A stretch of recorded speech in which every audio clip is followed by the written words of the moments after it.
मेरे से बहुत सारे लोग ऐसे पूछते हैं कि भूत प्रेत क्या तुमने देखे हैं, जो भूत प्रेतों की तुम बातें करते हो। मैंने कहा चलो ठीक है, मैं तुम्हें एक चीज बताता हूँ। आपने रिहैब सेंटर सुने होंगे, जहां पे हिंदी में कहते हैं नशा मुक्ति केंद्र। नशा मुक्ति केंद्र के अंदर 99.9% लोग प्रेत बाधा से ग्रसित हैं। क्या वो नहीं जानते कि नशा करने से उनकी जान चली जाएगी, नशा करने से उनकी शरीर की हालत खस्ता हो जाएगी, नशा करने से उनका जीवन बर्बाद हो जाएगा। लेकिन फिर भी उनके सर पे क्या सवार होता है कि वो नशा करते जाते हैं, करते जाते हैं, करते जाते हैं, करते जाते हैं।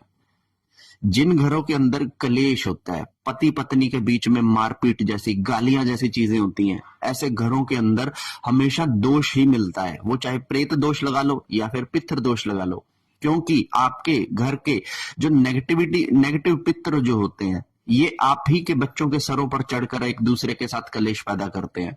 और एक और बात बता दूं, ऐसा मत समझना कि हमेशा छोटे लड़ते हैं, बड़े बुढ़े भी आपस में लड़ते हैं, बड़े बुढ़े भी घर में कलेश का कारण होते हैं आज के समय में। ठीक है ना। और आपको लगेगा कि ये नॉर्मल है, बड़े बूढ़े तो बहुत समझदार होते हैं। बड़े बूढ़ों के सर पे भी प्रेत चढ़ के बैठते हैं तो वो पागलों जैसे डिसीजन लेते हैं, और उनकी वजह से छोटों की जो स्थिति होती है वो खराब होती जाती है, और कॉन्शियस में उनको कुछ नहीं पता कि उनके साथ क्या हो रहा है, क्या नहीं हो रहा है। तो प्रेतों का इतनी ज्यादा मार हम इंसानों के ऊपर होती है, और हम कहते हैं कि प्रेत होते ही नहीं है, क्योंकि हमने टीवी और सीरियल्स में ही भूतों प्रेतों को देखा है ना। रियल लाइफ के अंदर उनका क्या एग्जिस्टेंस है हमें किसी ने बताया ही नहीं। हमारे स्क्रिप्चर्स में सब कुछ लिखा हुआ है, लेकिन हमने तो वो पढ़ना नहीं है।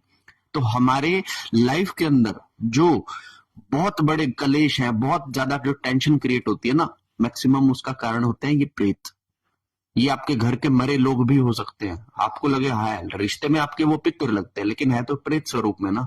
आपको पता है जिन जिन लोगों के पितृ को दोष होते हैं, ठीक है ना, ये लोग गया जाके उज्जैन जाके अपने पितृ दोष की पूजा करवाते हैं, लेकिन वो पूजा करने के बाद भी उनकी समस्याएं खत्म क्यों नहीं होती? क्यों? क्योंकि वो प्रेत बन चुके हैं। उन्हें पितृ दोष की नहीं, उन्हें प्रेत दोष के इलाज की जरूरत है। और एक बार अगर कोई प्रेत के रूप में कन्वर्ट हो गया तो उसकी बुद्धि प्रेत स्वरूपा चलती है, उसकी प्रकृति प्रेत स्वरूपा हो जाती है, फिर वो पितृ स्वरूपा नहीं रहता। घर की ही बेटियों पे, घर की ही बहुओं के ऊपर, शरीरों पे अटैक करते हैं ऐसे लोग। ठीक है ना। तो मानसिकता सही रखनी चाहिए ताकि मरने के बाद ऐसी दुर्गतियों में हम ना चले जाएं। और ये है प्रेत दोष, प्रेत बाधा, जिसके बारे में मैं हमेशा आप लोगों से बात करता हूं। हर हर महादेव।